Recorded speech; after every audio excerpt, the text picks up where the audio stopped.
for a word from the stars. I am praying for a tear in the fabric of time. Hey, beautiful people, I just want to first start in thanking you all for your beautiful comments and your words and messages that you left with the last video. Just really moved and really touched by those words, you know, heartfelt messages and comments. Thank you so much. Kindness is and goodness is what all of this is about, and it's kind of, you know, illuminating that. So today I wanted to talk to you about the silent minute. Have you ever heard of the silent minute? Also to talk to you about the podcast, and for us to gently do a very gentle and very short guided meditation. I thought that would be a beautiful thing to do, and to kind of fuse all this together. So the silent minute. Silent minute is still to this day observed daily at Chalice Well Gardens. There in the intro of this video you would have seen the beautiful pictures, and that is the daily preparation for the silent minute that is held at Chalice Well Gardens there in Glastonbury. If you ever visited, if not, maybe it is absolutely worth visiting. Very beautiful space, and you can just see in those images, you know, the love and the heart that has gone into the preparation for the silent minute. So have you ever heard of it? It's something myself with some good and great friends discovered several years back, alongside a movement known as the Lamplighter Movement. And the last few nights it's drifted into my dreams, and on Sunday morning I felt a solid nudge from our unseen friends about the importance of sharing it. So here is a little insight. I could really feel the nudge to share it, and I shared it over on Instagram. So here is a little insight into its roots. The silent minute is a historical movement, and it began in the United Kingdom by a gentleman called Major Wellesley Tudor Pole in 1940. Now, at the time of discovering and some friends discovering the silent minute and the Lamplighter Movement, I was gifted a really beautiful book by Tudor Pole that was about his life, and he kind of has this very similar kind of way about him, this similar kind of personality. He was a visionary that was very similar to Rudolf Steiner. Okay, so similar ilk, a man ahead of his time. You know, Spirit once said to me about Rudolf Steiner, are you sure that he comes from the past? Is there a possibility he's come from the future? And I could just feel them sort of laugh at me, as if they were stirring up thought, because, you know, Rudolf Steiner absolutely ahead of his time, Tudor Pole ahead of his time. These are powerful men with a lot of heart and a lot of goodness, that were in spheres of influence that really shaped some of the things that still kind of, you know, intact in the world today. And funny enough, at the time of discovering about the silent minute, the Lamplighter Movement, which is all kind of joined, and Tudor Pole and the silent minute, I was gifted a book about Tudor Pole and about his life, and about him seeding and birthing the silent minute, and about that then taking hold. You know, beautiful book.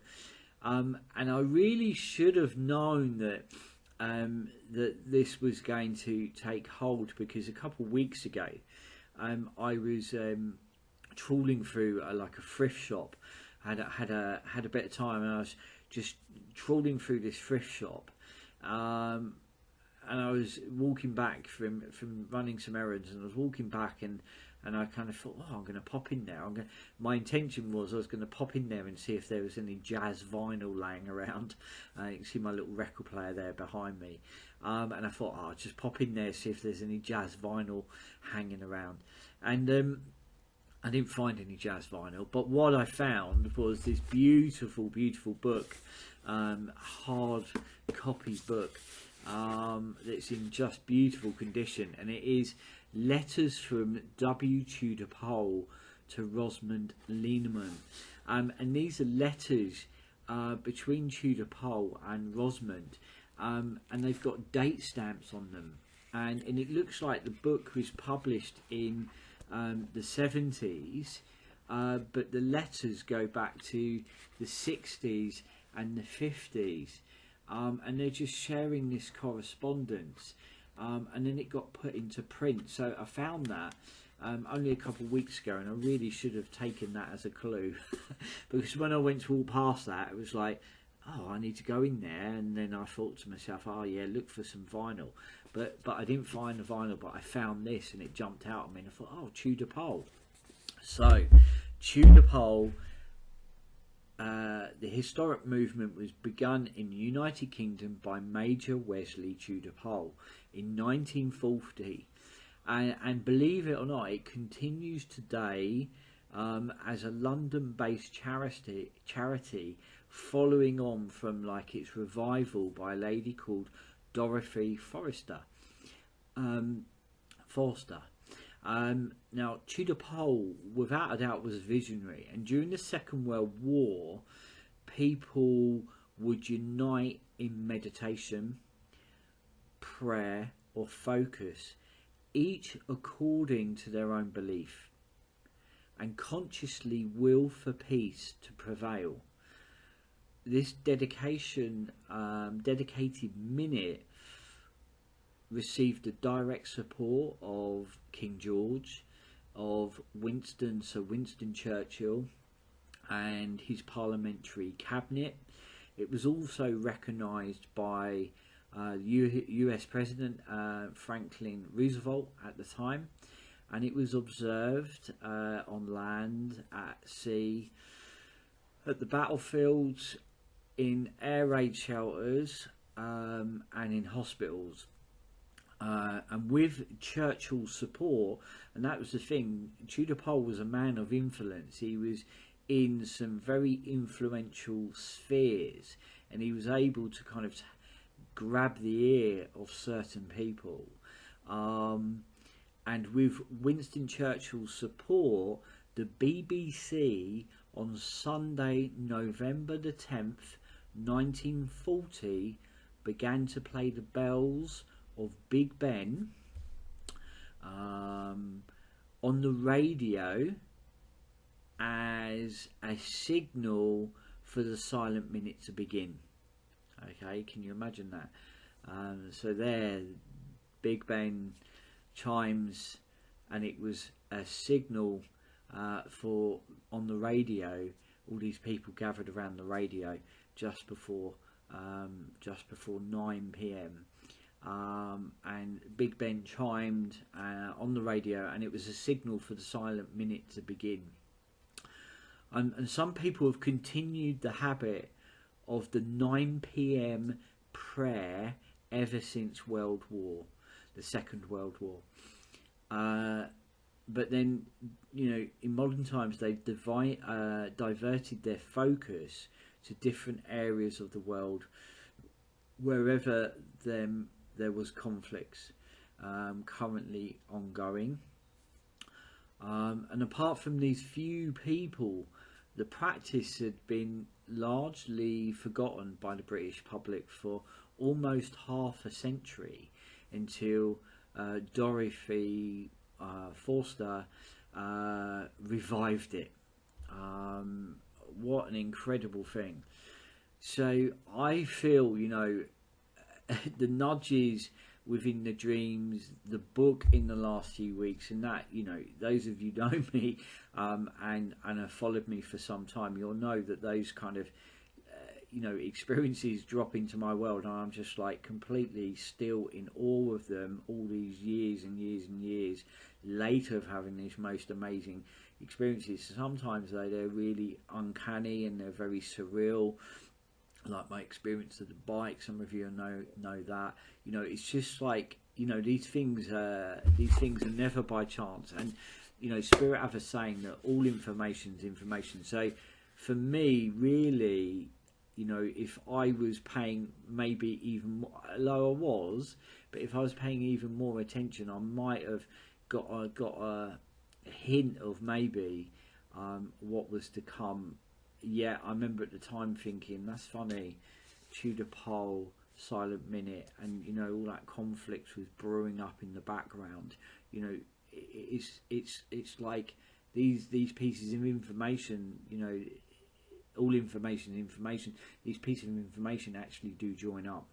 So when I had the dream, and then thinking about the book, and all it was in the dream was I was sitting in a old-fashioned room, and there on the mantelpiece was a clock, and there was a wireless, and I could hear the chimes, and I thought, that's the Silent Minute. And I thought to myself, okay, as all of this is erupted and painfully so, you know, as I said, you know, some of those stories are dropping into my world, and I just kind of knew what we needed to do with all of this. And you know, I think, you know, we're all kind of feeling that, and I spoke briefly about that in my last video, and we're going to explore that a lot more in the podcast, and you will find links into this video for the podcast, and the podcast can always be found via my website, which is allthews.shanegad.com, and it also can be found on Spotify as well.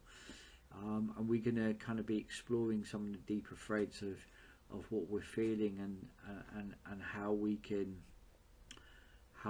navigate, and how we can serve at this time.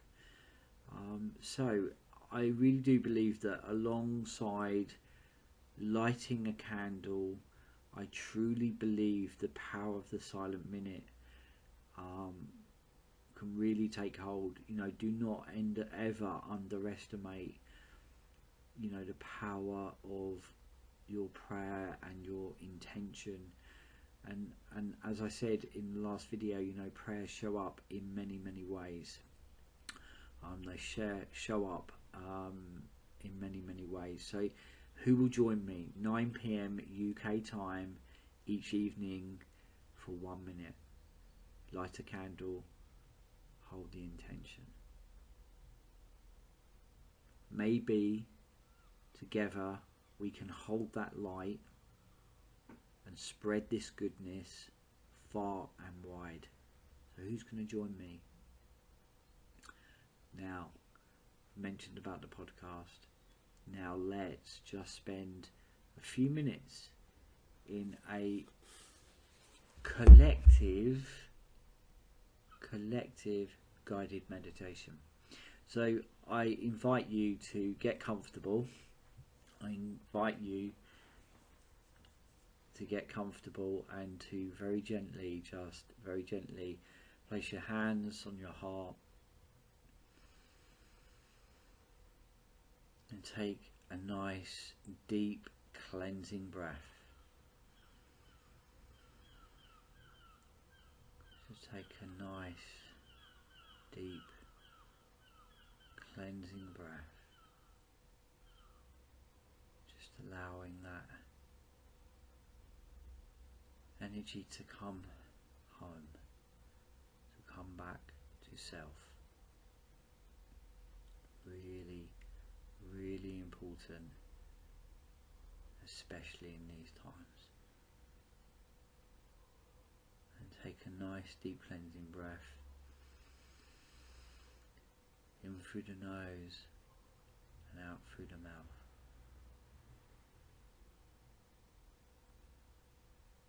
And once again, nice deep cleansing breath in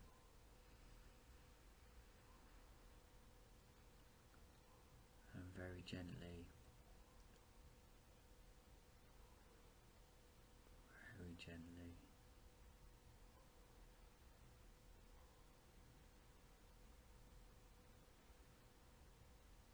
Breathing out. And just feel the warmth of your hands resting on your heart. Just allowing your mind to just do what it needs to do, but for you to gently just allow. It's all about allowing the mind to gently begin to unravel,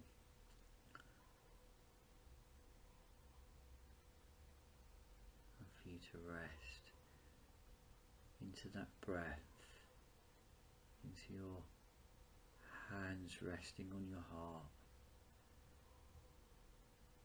just reaching out into whatever belief you have, into that higher source, energy, guides, loved ones, ancestors. Just calling upon all that is good and great. Just asking that at first just fill and gently flood that space around you. And as it does, it's almost like filling you up and like creating a sphere of light around you. And that very, very important in these times as well, because at some level all of what you're seeing has cracked you open emotionally. What we need to do gently is just very gently just bring ourselves back home and hold ourselves, and then hold the light. That's how we serve. A brigade of light. There's a nudge from Spirit. We will become a brigade of light. It's a very powerful message in there. I know that that's going to open up other messages for me that I will then share. Brigade of light. Let's become a brigade of light. And you'll now see the title of this video, that being woven in there. Brigade of light. Just seeing that, experiencing that in real time, people, which is beautiful. Lets us know the innate is working with us. Information's information. So just take a nice deep cleansing breath.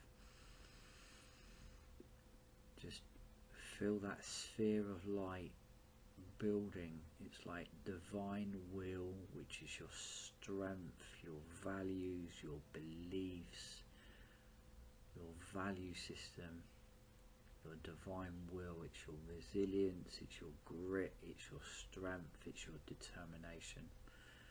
Then just merging very gently with your divine heart. When you merge divine will and divine heart together, strong, loving leadership.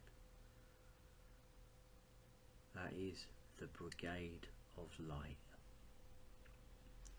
And just take a deep breath in, and from that sphere of light, let's just flood it out, flood it out, flood it out, flood it out into the world.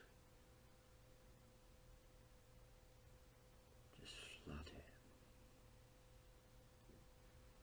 It's like we are planting seeds of light. And those of you that follow me on Instagram, you'll know the story about the sunflower seeds, which is the national flower of Ukraine. And each evening when I honour the silent minute, I hold those seeds in my hand.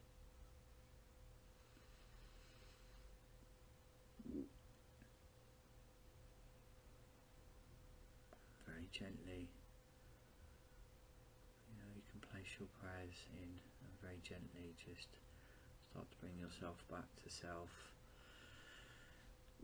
Very gently take your time, open your eyes and come back to the space. And those of you that are listening to the podcast, we will continue the journey, and those of you that are watching this on YouTube,